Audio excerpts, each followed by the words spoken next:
पंडिताखिलस्तुतं पुण्डरीकभास्वरं कुण्डलप्रभासमानतुण्डगण्डमण्डलं पुण्डरीकसन्नुतं जगन्नुतं मनोज्ञकं गोपालबालजारचोरबालकृष्णमाश्रये।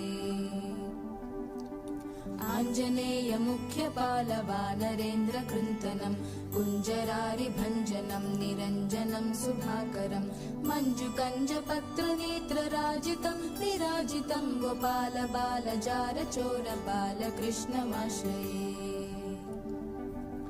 रामणीययज्ञधाम भामिनी वरप्रदं मनोहरं गुणाभिराममुन्नतोन्नतं गुरुं सामगानवेणुनादलोलमर्चितास्तकं गोपालबालजारचोरबालकृष्णमाश्रये। रङ्गदिन्दिराङ्गमङ्गलाङ्गशौर्यभासदा